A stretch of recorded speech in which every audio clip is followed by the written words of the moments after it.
अस्सलामुअलैकुम। मैं Abdul Kalam, motivational speaker and startup coach. साथियों, उम्मीद करते हैं कि आप लोग बेहतरीन, बाकमाल, सुपर आउटस्टैंडिंग अपनी ज़िंदगी गुजार रहे होंगे और मैं भी अल्हम्दुलिल्लाह बेहतरीन, बाकमाल, ज़बरदस्त, आउटस्टैंडिंग अपनी ज़िंदगी गुजार रहा हूँ। साथियों, आज का जो हमारा फेसबुक जो लाइव आने का मकसद है और जो बातें मैं आप लोगों के साथ शेयर करने वाला हूँ वो ये कि आप ज़िम्मेदार इंसान बनिए, रिस्पॉन्सिबल इंसान बनिए और कामयाबी हासिल कीजिए। इसको शुरुआत करने से पहले मैं सबसे पहले एक छोटी सी एक कहानी शेयर करता हूँ कि दो शख्स थे जो एक बड़ी कंपनी में मुलाजिम कर रहे थे और जब दोनों रिटायरमेंट हो गए तो उन दोनों ने क्या करना शुरू कर दिया। एक ने अपना कारोबार शुरू कर दिया और दूसरे ने नौकरी तलाश करना शुरू कर दिया।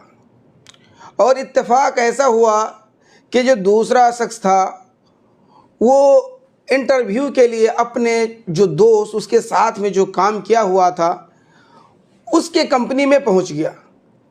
और जब पहुंच गया तो देखता है तो कहता है, दोस्त तुम तो कंपनी बना लिए, तुमने तो कंपनी क्रिएट कर लिया। तो उसने कहा कि जी मैंने ये कंपनी, आज की बात नहीं, इत्तेफाकन मैंने कंपनी क्रिएट नहीं किया है, बल्कि याद करो उस वक्त को जब हम दोनों एक कंपनी में काम कर रहे थे और एक साल के बाद दूसरे साल में जब हम लोग ऑफिस को बंद करके जब निकल रहे थे और 1 किलोमीटर की दूरी पर पहुंच चुके थे तो मैंने आपसे कहा था कि ऑफिस के अंदर में जो पंखे हैं वो चल रहे हैं, चलो उसको बंद कर देते हैं। तो आपने क्या कहा था, इसको रहने दीजिए। लेकिन मैंने अपनी ऑनरशिप समझी, मैंने इसको रिस्पॉन्सिबिलिटी ली और मैं वापस जा कर के उस ऑफिस के पंखे को बंद कर दिया। तो साथियों, इस स्टोरी से, इस मैसेज से जो मेरा कहने का मकसद ये है कि आज हम लोग रिस्पॉन्सिबिलिटी, जिम्मेदारी को समझते नहीं हैं। वी डोंट हैव द शऊर जिसे कहते हैं। हम लोग रिस्पॉन्सिबल इंसान नहीं बनते हैं। हम लोग कामयाबी चाहते हैं, हम लोग पैसे चाहते हैं, हम लोग माल और दौलत कमाना चाहते हैं, दुनिया के मुख्तलिफ शोबों में हम लोग कामयाबी हासिल करना चाहते हैं, इज़्ज़त चाहते हैं, फेम चाहते हैं, शोहरत चाहते हैं। लेकिन आपके अंदर जो खुददारी होनी चाहिए, जो जिम्मेदारी होनी चाहिए, वो नहीं है। बहुत सारे लोगों को मैं देखता हूँ, ऑफिस के अंदर काम करते हैं, कंपनी के अंदर काम करते हैं, इदारे के अंदर काम करते हैं, लेकिन वो जिम्मेदारी को नहीं समझते हैं। वो जिम्मेदारी, अगर ऑफिस के अंदर कोई चीज़, कंप्यूटर ख़राब हो गया, अगर उसके ही कंप्यूटर ख़राब हो गए, वो चुपचाप बैठे रहते हैं, आगे वाले को फॉरवर्ड नहीं करते हैं। अगर किसी काम को अगर आपको जिम्मेदारी दी जाती है, आप उसको सोचते हैं, आप उसको नौकर वाला काम समझते हैं। जबकि अल्लाह ताला भी कहता है कि जो इंसान कहीं पे काम करता है, कहीं पे मुलाजिमत करता है और जब वो उस दूसरे काम को, अपने बॉस के काम को, अपने बॉस के वर्क को अपना काम समझता है तो अल्लाह पाक उसको क्या करता है, उसको भी मालिक बना देता है। और जो लोग कंपनी में, इदारे में कहीं भी काम करते हैं लेकिन उस काम को नौकरी वाला समझते हैं, नौकर वाला काम समझते हैं, अरे फ़ायदा होगा तो कंपनी का होगा, अगर नुकसान होगा तो कंपनी का होगा, अगर कोई चीज़ ख़राब है तो होने दो, कुछ नुकसान हो रही है तो होने दो, इस तरह के जो मानसिकता है, इस तरह की जो मेंटेलिटी है, इससे आप कभी भी ज़िंदगी में कामयाब नहीं हो सकते हैं। तो इसलिए आपको रिस्पॉन्सिबिलिटी होना है। आप लोग देखते होंगे कि आपके घर में 4 भाई हैं। 4 भाई में से कितने भाई हैं जो घर की सारी जिम्मेदारी को, रिस्पॉन्सिबिलिटी को समझते हैं? नहीं, 1-2 भाई समझते हैं। अगर बड़ा भाई हो तो कभी बड़ा भाई समझ लेते हैं, कभी छोटा भाई समझ लेते हैं, कभी मीडियम भाई समझ लेते हैं। इसलिए लाइफ में आपको हर वक्त रिस्पॉन्सिबिलिटी होंगे और जैसे आप रिस्पॉन्सिबिलिटी लेंगे, जिम्मेदारी उठाएंगे, तो अगर आप कंपनी में, किसी इदारे में काम करते हैं, रिस्पॉन्सिबिलिटी लेते हैं, तो फिर क्या होता है, आपके बॉस भी उस आपसे खुश होते हैं, आपके सारे स्टाफ भी आपसे खुश होते हैं और उसके साथ साथ आपकी प्रमोशन भी होती है। इसलिए इस दुनिया के अंदर हम तमाम लोगों को अल्लाह रब्बुल आलमीन ने एक खलीफा बना करके, एक लीडर बना करके भेजा है और हम तमाम लोग एक लीडर हैं। और हम तमाम लोगों के अंदर एक लीडरशिप क्वालिटीज़ हैं। हमारे अंदर कोई चीज़ की कमी नहीं है। आज दुनिया के अंदर हम जैसे भी हैं, जिस हाल में भी हैं, अल्लाह ताला ने हमें अशरफुल मखलूक़ात बनाया, हमें एक ब्रांडेड बनाया है। हम लोग जो आए हैं एक ब्रांडेड कंपनी से, रब की ब्रांडेड कंपनी से आए हुए हैं। ये कोई आम कंपनी की हम लोग प्रोडक्ट नहीं है।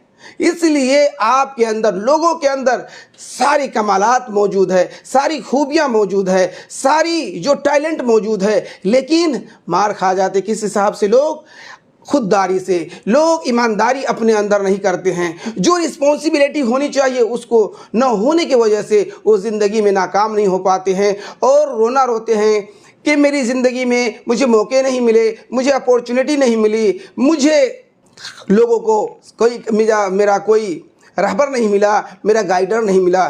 दोस्तों, ऐसा बिल्कुल भी नहीं है। ज़िंदगी में हर इंसान को अपॉर्चुनिटी मिलते हैं। अपॉर्चुनिटी मिलने की आपको क्रिएट करना होगा। और कैसे अपॉर्चुनिटी क्रिएट करेंगे? जब आप किसी कंपनी में, किसी इदारे में, जब खुद से आप जिम्मेदारी लेते हैं, किसी काम को अच्छे तरीके से करते हैं, किसी काम को अपना समझ के करते हैं, तो इससे क्या होता है? आपके ऊपर मज़ीद काम दिया जाता है और उससे आपकी प्रोग्रेस भी होती है, इससे आपकी सैलरी भी बढ़ती है। इसलिए हम तमाम लोग ज़िम्मेदार बने, रिस्पॉन्सिबल बने, खुददार बने, तब जा कर के हम लोग खुद को भी फ़ायदा पहुंचा सकते हैं और अपने समाज में, अपने सोसाइटी में भी लोगों को फ़ायदा पहुंचा सकते हैं। लेकिन लोग इस चीज़ को, छोटी छोटी ज़िंदगी में कामयाबी के लिए बड़ी बड़ी चीज़ों की, बड़ी बड़ी किताबों की, प्रोफेसर बनने की ज़रूरत नहीं है। इंसान छोटी छोटी बातों पे अमल कर ले, छोटी छोटी चीज़ों को अप्लाई कर ले तो वो कामयाब हो सकता है, वो सक्सेसफुल इंसान बन सकता है। इसलिए आप तमाम लोगों से मैं गुजारिश करूँगा कि आप लोग जहाँ पे भी काम करते हैं, जहाँ पे भी हैं, आप रिस्पॉन्सिबल बने, जिम्मेदार बने, खुददार बने। क्योंकि अगर आप आज नौकर हैं, कहीं पे नौकरी करते हैं, कहीं पे जॉब करते हैं, तो कल आप खुद मालिक बनेंगे और ये सारी चीज़ आप फेस करेंगे। तो जान लीजिए, अगर आपने नौकरी के दौरान, अगर आपने जॉब के दौरान अपनी जिम्मेदारियों को नहीं समझा, अगर आपने अच्छे काम नहीं किया, तो ईश्वर, अल्लाह जो देख रहा है, वो कभी भी आपको मालिक नहीं बनाएगा, आपकी मेंटेलिटी नहीं बनेगी। इसलिए साथियों, दिन रात का मेरा ये काम है और मैं आप लोगों को जो बातें बता रहा हूँ ये मेरी ज़ाती तजुर्बा है और रोज़ डेली में भी चैलेंजेस फेसेस करते रहता हूँ, क्योंकि मैं गाइड भी करता हूँ अपने स्टाफ को, अपने मुलाजिम को। लेकिन लोग, जब मेरी मौजूदगी नहीं होती है, मेरी हाज़िरी नहीं होती है, वो समझते हैं कि अरे बॉस तो नहीं है, जो मर्जी हम कर ले। तो इस तरीके से जो इंसान अगर कहीं पे काम कर रहा है, कहीं पे सैलरी ले रहा है, लेकिन वो दिल से, वो ईमानदारी से, वो सही तरीके से काम नहीं निभा रहा है, तो उसको ज़िंदगी में कभी भी कामयाबी नहीं मिलेगी, सुकून नहीं मिलेगी और वो कभी भी बॉस नहीं बन सकता है। इसलिए अगर आपको बॉस बनना है, इसलिए अगर आपको मैनेजर बनना है, मुदीर बनना है, खुद की कंपनी क्रिएट करना है, खुद के ऑर्गेनाइज क्रिएट करना है, तो कहीं भी आप अगर जॉब करते हैं तो सबसे पहले उस काम को अपना काम समझ करके करें, तब जा कर के आपको कामयाबी मिलेगी। लेकिन हमारे समाज में, हमारे सोसाइटी में और कंपनियों में बहुत सारे ऐसे लोग हैं जो इस चीज़ को सीरियस नहीं लेते हैं और काम किए जा रहे हैं और कहते मेरी प्रमोशन नहीं होती है, रोना रोते हैं, खुद पर काम नहीं करते हैं। जो क्वालिटी होनी चाहिए इंसान के अंदर, वो उस चीज़ को अपनाते नहीं हैं और परेशान रहते हैं। लोग 20-20 साल से काम करते हैं, 25 साल से काम करते हैं, 30 साल से काम करते हैं कंपनी में, इदारे में, कभी इस कंपनी से, कभी उस कंपनी, कभी तीसरे तो चौथे पाँचवीं, हर साल हर महीने कंपनियां बदलते रहती। क्यों? जो उसकी जिम्मेदारी दी जाती है, जो उसको रिस्पॉन्सिबिलिटी दी जाती है, उसको न करके इसके वजह से इंसान मार खाता है और रोना रोता रहता है।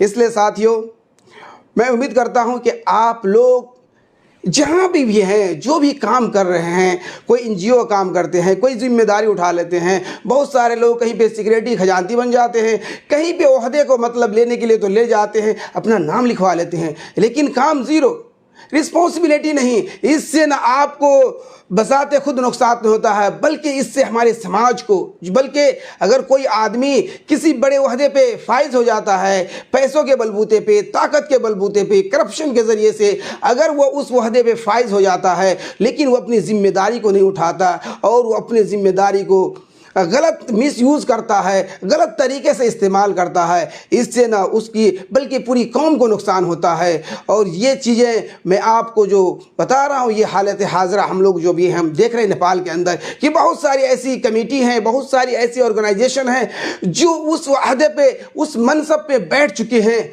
और उसका गलत यूज़ कर रहे हैं और अपनी जो उसकी जिम्मेदारी थी उस जिम्मेदारी को नहीं निभा रहे हैं, जिसकी वजह से उसको नहीं बल्कि आम लोगों को भी नुकसान हो रहा है। इसलिए अगर आप ज़िंदगी में कामयाब होना चाहते हैं, खुशहाल होना चाहते हैं, तरक्की करना चाहते हैं, तो मैं यही कहूँगा कि आप लोग ज़िम्मेदार बनिए, घर के ज़िम्मेदार बनिए। अगर बहन भाई हैं उसकी भी ज़िम्मेदारी लीजिए। आप गांव में, अगर आप सोसाइटी में रहते हैं, अगर गांव से ताल्लुक़ रखते हैं, तो आपकी ज़िम्मेदारी है कि गांव में कोई गरीब है, कोई मिस्कीन है, खुद के घर के सारी ज़िम्मेदारी है, क्योंकि अल्लाह रब्बुल आलमीन ने आपको एक खलीफा बना करके भेजा है। आप एक आम इंसान नहीं है। लाइफ में आपको हमेशा लीडर समझना है। आपके अंदर हर टैलेंट, हर काबिलियत अल्लाह रब्बुल आलमीन ने कूट कूट के भर के रखा है। इसलिए कभी भी अपने आप को कमज़ोर ना समझे, कभी भी अपने आप को कमतर ना समझे, बल्कि अपने आप को एक अच्छा इंसान समझे। तो इसलिए मैं ये बात कहूँगा कि आप लोग भी अगर कामयाब और सक्सेसफुल होना चाहते हैं तो इस क्वालिटीज़ को अपने अंदर अप्लाई कीजिए। और अगर इस तरीके से कहीं पे जॉब करते हैं, कहीं पे काम करते हैं, तो ईमानदारी से काम कीजिए, रिस्पॉन्सिबिलिटी से काम कीजिए। अगर ये रिस्पॉन्सिबल क्वालिटीज़ अगर आपके अंदर आ जाती है तो फिर आप एक अच्छे बिजनेसमैन बन सकते हैं, एक अच्छे कारोबार इंसान ही बन सकते हैं। तो इन सारी चीज़ों को सीखी जाती हैं। अगर आपके अंदर ये सारी चीज़ें भी नहीं हैं, क्योंकि कोई बच्चा माँ के पेट से कोई चीज़ सीख के नहीं आता है। इस दुनिया के अंदर इंसान के अंदर कोई खूबी नहीं हो तो खूबी को पैदा किया जाता है। इंसान पढ़ा लिखा नहीं होता है, फिर वो स्कूल में जाता है, फिर मदरसे में जाता है, उसको सीख लेता है। इसलिए कोई चीज़ घबराने की ज़रूरत नहीं है। बहुत सारी चीज़ें हैं जो हम आज यहाँ पे भी रह करके सीख सकते हैं। कहीं भी आज दुनिया क्या है, आज डिजिटल हो चुका है, सारी चीज़ आपके एक थम्स-अप में आ चुकी है। इसलिए अगर जो भी क्वालिटीज़, अगर आपके अंदर ईमानदारी नहीं है, अगर आपके अंदर खुददारी नहीं है, खुददारी किसे कहते हैं, ईमानदारी किसे कहते हैं, ऑनरशिप किसे कहते हैं, लीडरशिप किसे कहते हैं, तो इन सारी चीज़ों को आप सीख सकते हैं और सीख करके अपनी ज़िंदगी में, रोज़मर्रा की ज़िंदगी में, अपने जॉब में, अपने कारोबार में इसको अप्लाई कर सकते हैं। तो दोस्तों, उम्मीद करता हूँ कि ये सारी बातें आपको अच्छी लगी होगी। अगर आपको अच्छा लगा है तो प्लीज़ इस वीडियो को लाइक और शेयर कीजिए। और कोई भी आपके सवाल है, कोई भी कमेंट है तो प्लीज़ अभी कमेंट में कर सकते हैं। मिलते हैं नेक्स्ट वीडियो में, तब तक के लिए अल्लाह हाफ़िज़।